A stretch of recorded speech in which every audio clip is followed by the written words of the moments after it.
The Word of God is alive and powerful, sharper than any two-edged sword, piercing even to the dividing asunder of the soul and spirit, and of the joints and the marrow, and is a critic of the thoughts and intents of the heart. All Scripture is God-breathed and is profitable for doctrine, for reproof, for correction, for instruction in righteousness, that the man of God might be mature, thoroughly equipped unto all good works. Study to show thyself approved unto God, a workman that needeth not to be ashamed, rightly dividing the word of truth. And even to your old age I am he, and even to our hairs will I carry you. I have made, and I will bear, even I will carry, and will deliver you. Isaiah 46:4. With the ancient is wisdom, and in length of days and understanding. With him is wisdom and strength. He hath counsel and understanding. Job 12:12-13. The glory of young men is their strength, and the beauty of old men is the gray head. Proverbs 20:29. Children's children are the crown of old men, and the glory of children are their fathers. Proverbs 17:6. Cast me not off in the time of old age, forsake me not when my strength faileth. Psalm 71:4. Ye shall walk in all the ways which the Lord your God hath commanded you, that ye may live, and that it may be well with you, and that ye may prolong your days in the land ye shall possess. Deuteronomy 5:33. My son, forget not my law, but let thine heart keep my commandments. For length of days and long life and peace shall they add to thee. Sa dili pa kita magapadayon sa pagtuon sa pulong sa Dios, nining adlaw, atong andamon tungkaw kalingon. Ikaw nga magtutuo, gimanduan ka sa pulong sa Dios, sa paghingalan, pagsugid sa imong mga sala. Kay kining mga sala mahimong babag sa atong pagtuon sa pulong sa Dios. Ang Dios Espiritu Santo dili makalihok sa iyang ministry diya sa imong kinabuhi, pagtudlo kanimo kon ana kay gitiner pang mga sala diya sa imong kalabusa. Gamita kanang recovery technique sa 1 John 1:9. If we confess our sins, God is faithful and just to forgive us our sins and to cleanse us from all unrighteousness. Og alang kanimo higala nga wala pay kaluwasan, ikaw gidapit paggamit sa imong free will to make the most important decision in your life, to believe in the Lord Jesus Christ as Lord and Savior. Believe on the Lord Jesus Christ and thou shalt be saved. Mga Buhat, Kapitulo 16, versikulo 31. Busa sa hilom, mag-andam tas tong kaugalingon. Let us pray.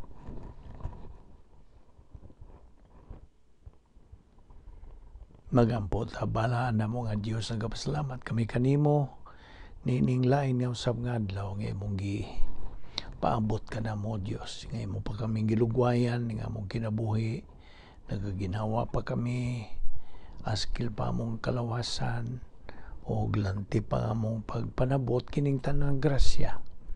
Gumikan lamang kini sa imong gugma, kaluoy, kortesiya, nga nagalihok sa among kinabuhi, dili kami takos ni busa. Salamat o Diyos sa mong pagdala ka na mo dinhi sa mga kausaparon kami makapadayon sa among pagtuon sa imong balaang pulong nga mao lamang nga among hinagiban nga among magamit sa pagatubang sa mga daghang mga suliran o mga gumunhap nga moabot sa mong kinabuhi dinhi niining kalibutan na busa. Ingon nga imong mga anak, dasiga kami, hagita kami sa imong mga kamatuoran. Hatagi kami niya ng concentration, O Lord, sa among punting gayud sa among pagtagad sa imong igatudlo kanamo ni ining adlaw. Pinagi sa pagahom sa Espiritu Santo kanamo. Ni ining among Bible study through the YouTube ubos sa Vic Balbido Evangelistic Ministry. Kining tanan namong gipasalamatan sa ngalan ni Ginoong Hesukristo. Amen. Maayong adlaw sa tanan nato nga mga suki, mga higala, mga igsuon diha ni Kristo. Well, once again, pasalamat ta sa Dios nga kitang gilugwayan pag yun atong kinabuhi. Kay nagalihok pa man ang iyang plano sa tagsa-tagsa nato ka kinabuhi. Plano niya nga kita mahiluna gyud diha sa iyang grasya, nga kita makatubo ang atong kalag aron makabot na gyud nato ang atong tumong ingon nga mga anak sa Dios nga mao ang espirituhanong pagkahamtong, spiritual maturity. Kay kini atong gibuhat agi man kini lamang sa pagsunod sa mando sa Dios, to grow in grace and in the knowledge of our Lord and Savior Jesus Christ. Okay. Anya man kita magadupot sa atong tun-anan nga giuluhan og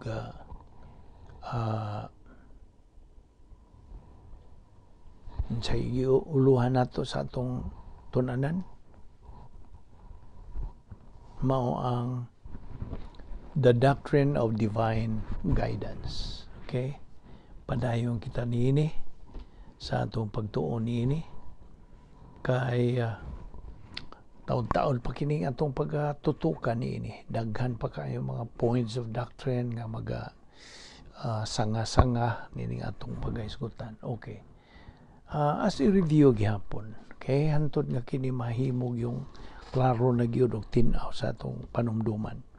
Ang kitang mga katawhan sa Dios as children of God na nakadawat kang Ginoong Hesukristo nga atong manluluwas, kita nahimo na nga mga personal representative kang Ginoong Hesukristo sa anak sa Dios.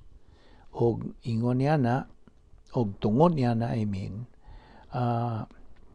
kitang mga magtotoo gitawag ng mga embahador alang kang Kristo, mga saksi, mga saserdote, mga magtotoo, mga Kristohanon. Og mao nga kita pag-aagakon gyud sa Dios sa atong pagkinabuhing Kristohanon in order to represent Him, the Lord Jesus Christ, effectively. Ang matag usa kanato nga nangatawo na pag-usab or born again, kikinahanglan nga kita tultulan, agakon, giyahan sa Dios. O kay matud malagi sa Isaiah 58:11 nga, and the Lord will continually guide you and satisfy your desire in scorched places and give strength to your bones. And you will be like a watered garden and like a spring of water whose waters do not fail. So okay, ato ipadayon ang atong gibiyaan nga hilisgutan. Kagahapon mitukbil kita sa mga kinaiya attributes of God. Okay? Kaya atong gitun-an din ni karon mao ang pagka-Dios sa Dios. O ang iyang pagka-Diyos, who God is, who and what God is, anaa sa napulo niya ka mga kinaiya, attributes. O ato kining gituki, o ato pagyud kining labason sa itong panumduman. God, ang iyang essence, ang iyang pagka-Diyos, nagalangkob sa iyang napulo ka mga kinaiya. Is composed by His 10 attributes, namely, ang iyang gitawag sa English sovereignty, ang iyang pagkalabang makagagahom, sa tanan, sovereignty. Then ang iyang pagkamatarong, kining tanan nga mga kinaiya sa Dios puro kinihingpit, all perfect. Nya ang iyang hustisya, ang iyang pagkimakiangayon, hingpit. Ang iyang gugma, hingpit. Ang iyang kinabuhing wala na katapusan, eternal life, hingpit. Ang iyang pagkalabawng makagahom sa tanan. Okay? That is omnipotence. Unya ang iyang pagkasayod sa tanan. He knows everything perfectly. Kana ang iyang omniscience. Ang iyang pagkaanaa sa tanang dapit. Omnipresence. Way suok. Niining kalibutana, niining unibersuha nga wala ang Diyos. Because He is omnipresent. Ang omni, all. All present ang Diyos. Unya ang iyang pagkadili na mausab. His immutability. His unchangeable, dili na siya mausap. He is the same yesterday, today, and forever. Unya, ang iyang pagkamaturan, His veracity. Why makakwestiyon sa iyang kamaturan, kay siya raman ang hingpit nga kamaturan. Mao ka na ang mga napo ka mga kinaiya sa Dios, the 10 attributes. Now, okay. Natun-an naman ni nato to kaniadto sa atong paghisgot bahin sa balaang Trinidad, Holy Trinity. Now, well, anyway, matag karon og unya tukbilon man ni natong doktrinaha. Okay? Now, going back to our lesson, kini silang attribute sa Dios. Eternal life nga usa ka attribute sa Dios means God is eternal life. Love, God is love. Ang Dios dili mahigugma. Ang Dios mismo mao'y gugma. Okay? Murag nakurat ka pagingon ako dili mahigugma. Ang Dios mismo mao'y gugma. Sabta na. Ang gugma sa Dios, the love of God personified in God Himself. Then there is ang iyang pagkamakiangayon, justice. Tungod sa pagka-perfect sa Dios, pagkahingpit niya, kining iyang mga attributes, perfect pod, of course. So, di mahitabo nga muusab-usab kini, dili. Righteousness, ang pagkamatarong, sovereignty, ang iyang pagkalabahong makagahom sa katanan. Omniscience, ang iyang pagkasayod sa tanan. Omnipotence, ang iyang labaw nga pagkagamhanan niya. Ato ning ibalik-balik hangtod nga tinuod, maklaro na gyud sa atong panunduman. Now, the attributes of God, like sa iyang omnipotence, all-powerful siya. Siya ang labawng makagahom. Siya ko'y creator sa tanan, magbubuhat sa tanan. Siya rapoy muguba sa tanan. Right? Kahibaw taana. Now, paminaw. Sa pagka-powerful sa Dios, remember nga why attribute o kinaiya niya nga mulihok nga dili mulambigit ang uban. Do you know or do you understand what I mean? Ang iyang pagka-powerful, di na siya mulihok nga siyara. Kinahanglan nga sibo sa siyam niya kakaubang attributes. So, not one attribute arbitrarily functions. Kinahanglan sibo. And why do you think so? Indumdum ka pa ba sa giingon nato nga ang pagka-Dios sa Dios? You see, di man himong mahimog kuhaan og usa ka attribute ang Dios nga maura ka na. Di man mahimo na. Okay? Now, what is omnipresence? Now, omnipresence is divided into two. Nabahin niya og duha. Well, kung atong laktoron sa pagpatinaw nimo, ang Dios na ay naas tanang dapit, okay? God is everywhere. Na siya sa tanang dapit sa tanang higayon. All the time, at the same time, He is everywhere at the same time. But if you divide this insakto nga pagtuon, kining iyahang omnipresence is gitawag sa in English og immanence o transcendence. Ito ni ipaklaro nimo. O siya buti pa sa transcendence. Well, ang transcendence nagpasabot ini. Paminaw. Naa ang Dios gahapon, ugma naapod, karon naapod. Way gahapon, karon ug ugma para sa Dios. Now, niyadtong unang gubat sa kalibutan, World War I. Dito ba ang Dios adtong hitabua? Of course. Karon niya siya dinhi. Humana ang World War I. Pero para sa Dios naagihapon siya adtong napita. That is what we mean by transcendent. Now, ayan, lagsukit-sukit kay mga libog niya tana. Okay? Kay kita kong mga tao, limitado mangunta sa relo o kalendaryo. Gusto? Ano mag-isulob sa mga relo, magbantay sa atong mga wall clock, atong mga kalendaryo. Inigingon nga pizza kuan karon, humana ang pizza gahapon. Wa na ta. Para nato, di na to ubalik. But for God, para sa Diyos, pariharat tanan. Kasabot ka?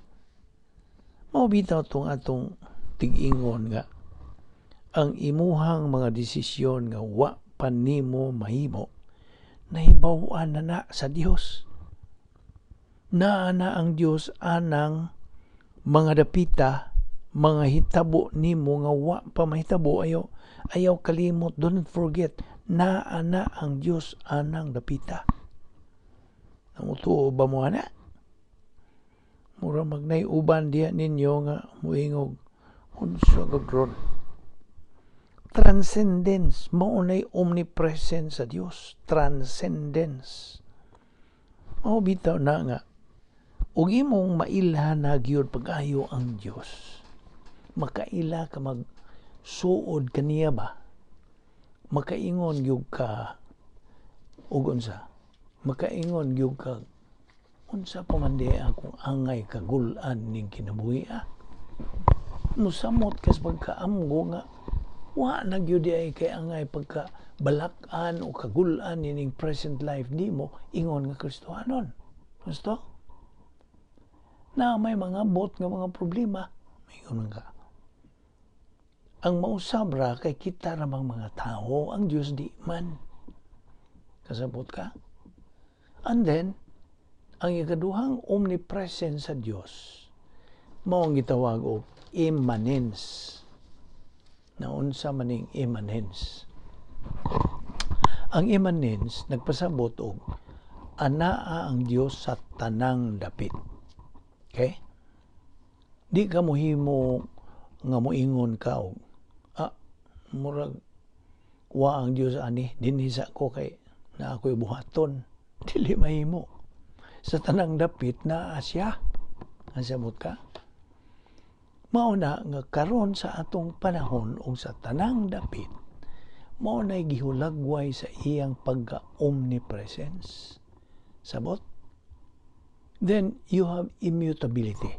Nasamot na ni. Dili siya mausab. He never changes. I am God, I change not. Maunay iyang pulong. There is no shadow of changing with God. Ug ang ikanapulo, okay, adto tas ikanapo. The 10th attribute, mao ang veracity, kamatuoran. Siya ang tinuod, anaa ang kamatuoran niya. That means, kung nagatuon ka bahin sa Dios, nagatuon ka sa unsa ang absolute truth, ang absolute nga kamatuoran. Kasabot ka? Di man mahimong tinuod ang Dios sumala ni kinsa. Wala. Di mahimo na. Paminaw, ang pagkatinuod sa Dios dili kay sumala ni. Dili. Ang pagkatinuod sa Dios tinuod. Period. Samtag na. Ug kung sa imong himuon, ingon nga tao, unsa imong gamon, unsa imong huna-hunaon, it does not make any difference. God is God, just the same. Okay? Mao bitaw nga, makatugkal na ta, makasabot na ta, nga kung makaklaro lang yun ta, matinawan lang yun ta, makaingon yun ta, pagkagrabe yun, nagiunsa magyud sa Dios ang iyang pagpahiluna sa atong kinabuhi, ingon nga iyang mga anak na niya. Hinumdumi, remember, adopted na bayat ang tanang mga believers. Kana kung tinuod kang nakadawat na sa kaluwasan, you are adopted. You are a child of God. And if you are a child of God, could you imagine ang imong amahan o sa kaamahan nga ingon ani? Unya karon na kinabuhi ka dinhi nga kanunay kang gikabuhi kay way klaro. Mao nang usahay mo na huna tag pastilang layo aras tinuod ay. Apan tanawa ra gud kini.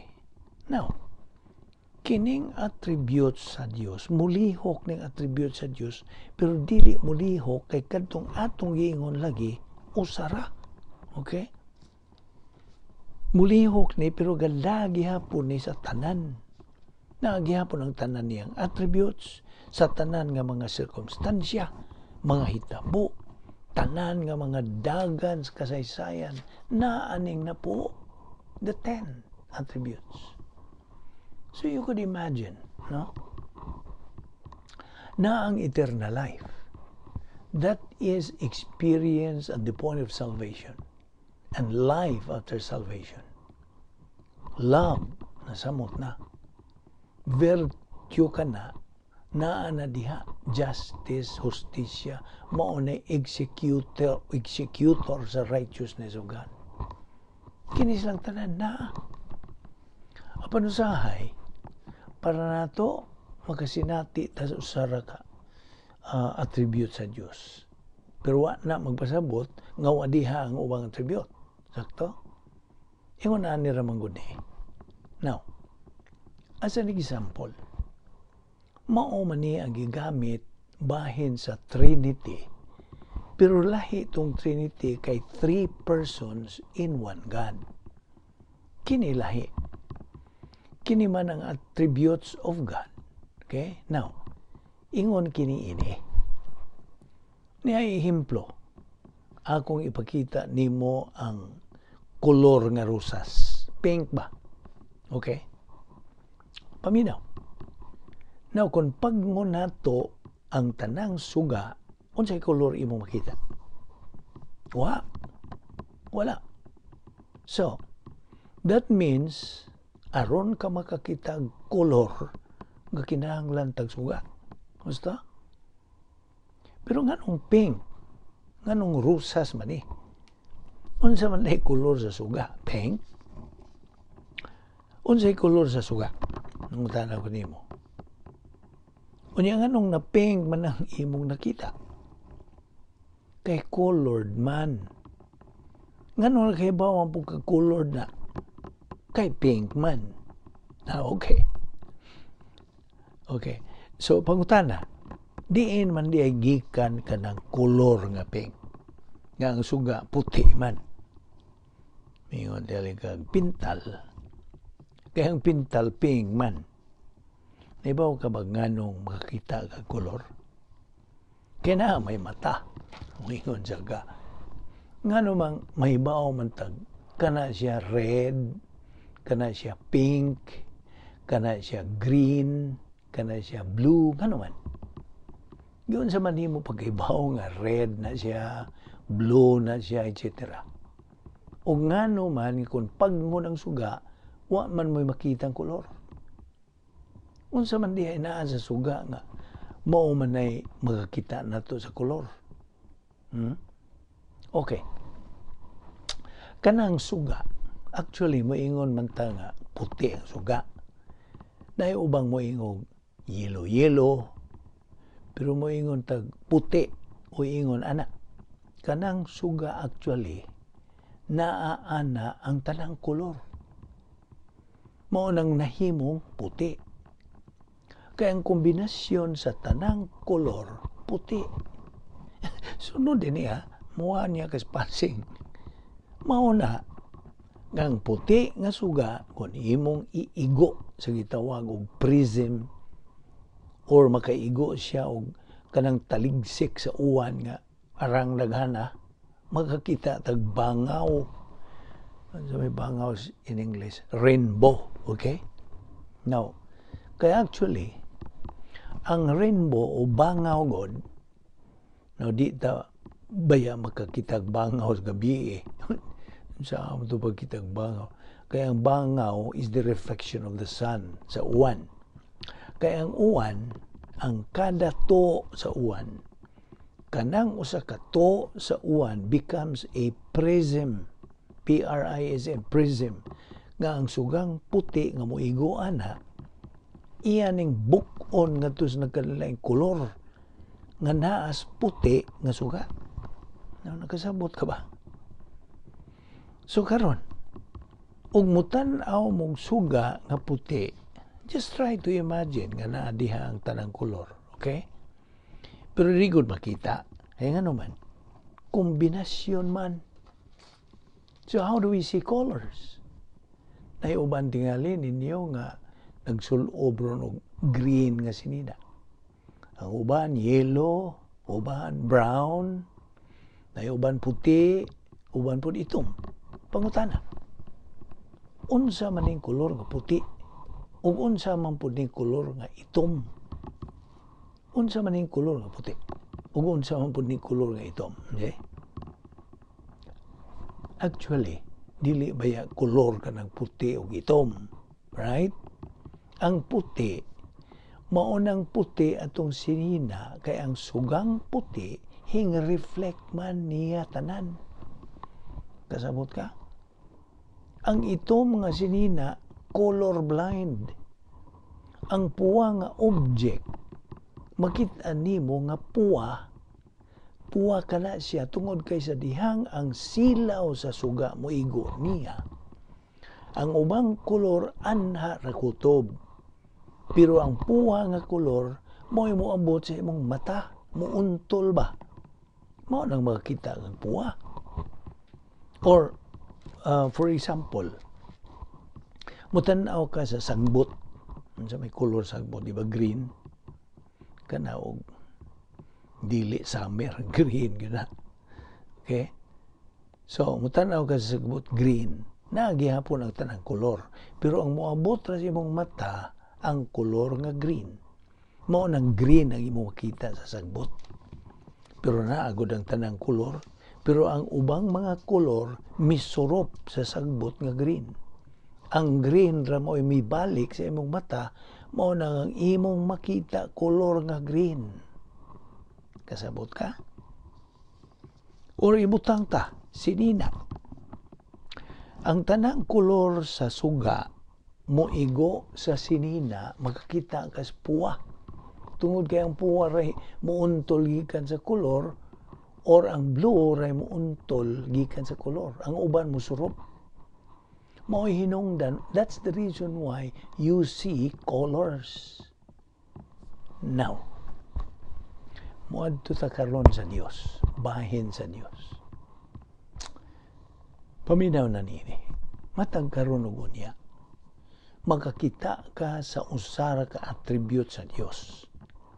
Pero wa na magpasabot nga wa diha ag uban niyang attribute. Okay? Walang mulihok ag attribute sa Dios anang higayuna. Justice, righteousness, love, veracity, ang iyang pagka-unchangeable niya. Maunang mainungdanon gyud nga mailhanta ang Dios di sa unsar raniya ka attribute. Kinahanglan sa matag ngayon nga mutan-aw ta sa Dios ang kinatibuk-an gyud niya nga pagka-Dios. Bisan ko niya na higayuna murag usara ka attribute mo imong mamatikdan sa imong kinabuhi ingon nga mga Kristohanon. Mauna ang paagi nga kita makaila sa Dios. That is why, likewise, God's essence may manifest murag sa suga, may manifest certain attributes in one situation but others in a different situation. I hope by this time, muhayag-hayag ng atong pag-ila sa Diyos ng higayuna. So, ingon na ang Diyos. Abi man yun nato og lisod ang Diyos samton. Kana kung wa tay alamag may tungod sa iyang mga kinaiya. That is the reason why in the study of God's integrity, kining mga butanga, these things are very critical, very important for our further knowledge, aron gyud masilsil kining pagtulon ana sa atong galaman, sa atong kardiya. Matud pa sa Greek word, kardiya, kasing-kasing, ug magamit ang maong doktrina sa atong kinabuhing Kristohanon. Mao na kakitang mga tao, kung nato lang suwayan ug abot ang Dios, if we try to reach Him, pinagi sa tawhanon ng pamagi, hindi gyud magsilbi. Hindi gyud. And yet, kung imo na siyang tan-awon sa iyang pagka-Dios, makasabot tag makakita nga pagkagrabe sa iyang pagatiman sa tanang mga magtutuo tungod kay nahibaw man siya sa tanan nga mga desisyon nga paghimuon sa matag usa ka natong magtutuo. Nahibawan ang matag usa ka natong magtutuo nga mohimog desisyon. God perfectly knows every decision that every believer makes. Nahibawan tanan sa Dios. Nahibaw na siya sa resulta sa imong mga desisyon. Nahibaw na siya sa matag tipik sa imong kinabuhi. Ingon nga anak niya. Kasabot ka. Ug sanglit nahibaw naman siya sa tanan nimong pagaymoong desisyon. Iya na pong gipahilo na unsay imong mga panginahanglan sa imong kinabuhi. Sabtag yun na. So nahibaw-an na sa Dios ang tanan tang himuong mga desisyon samtang nagapadayon ta sa atong pagkinabuhi dinhi. Ining ginahanglan og walog sa mga luha. Ug kining mga desisyon na iya nang gipahimutang daan. Wa pa gani na nimo himua ang mga resulta ini ang agian nimo sa imong kinabuhi. Iya na ning gipahilunang daan. O gawat po siya o unsaon nimo ang mao nga mga desisyon. Unsa imong gamiton sa diha nga moambot ang maong mga kahimtang sa imong kinabuhi. Ug tungod niya from His omniscience, He perfectly knows and eternally knows all that is knowable.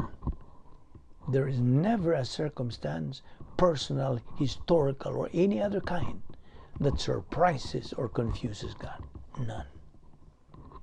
Wa pa mahitabo, nahibaw na siyang daan. Okay? Ug ang mga sangkap, ug ang mga resulta, ug ang mga dagan, siya namang, iya naman kining gipahiluna. Sumabot sa mga desisyon nga imong paghimuon, nig-abot sa mao nga hitabo sa imong kinabuhi. Can you imagine that? And then, ang nakagrabe pag yun ani, ang nakagrabe yun sa pagka-Diyos sa Diyos, kaya wa man yun niya hilabti ka ng imong kabubuton. Wa. He can never touch your free will. And you know what I'm saying. Gawas nun ka. You're totally free. You make your own decisions, pero naibaw na ang Diyos. Ug dili niya pugngan o tandugon ang imong desisyon. Dili. He never coerces your volition. Never. Moingon lang ang Dios og tuwa na pod, mohimo na pod siya bad decision. Naunsaon man na, iya man ang tinuyuan. Pero gipahiluna na pod sa Dios ang tanan nga mo resulta anang imong desisyon. So can you imagine? Do you understand what we're trying to say here? Kung ingon ana man og galing ang atong pag-ila sa Dios, di ba mo samot ang atong kaikag nga kinahanglan mohimo gyud mohigo gyud tag desisyon aron ang tanang giandam niya para sa mga good decision nato maangkon gyud nato. Di lang una tumuhunong nining atong paghisgutan kay daghan pa ang atong paghisgutan bahin ini doktrina. Ato ni ipadayon sa sunod higayon musa ayaw si piyata ang pagpamina sa sunod ng paghisgot bahin niini. The doctrine of divine guidance. Magampo ta. Balaan na mo nga Dios, nagapasalamat kami kanimo sa imong grasya nga nagalihok sa among kinabuhi, sa imong pagpadayag kanamo, pagpatinaw kanamo bahin sa imong mga kinaiya. Salamat o Dios og hinaot nga kini mo klaro pagyugdugang, mo tin-aw pagyugdugang pinagis paggahom kanamo sa Espiritu Santo. Pinagi sa among pagpuyo diha sa dapit nga naay gahom nimo o Dios nga maong operational divine dynasty. Salamat sa imong ginatudlo kanamo mga kamatuoran nga dili na mo ikatandi sa bisag unsang bililhong butang nining kalibutan. Salamat o Dios, lig-una kami sa among pagbarog sa imong kamatuoran. Dada kami pagbalik dinhi ugma sa among pagpadayon sa pagtuon sa among pulong nga adlaw-adlaw kining among padayon sa among spiritual momentum hangtod makabot namo nga among common goal which is spiritual maturity, the capacity for life.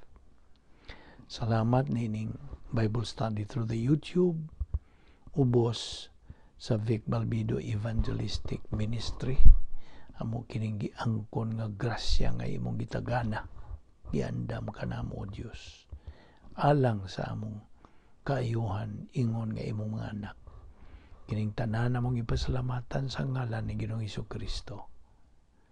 Amen.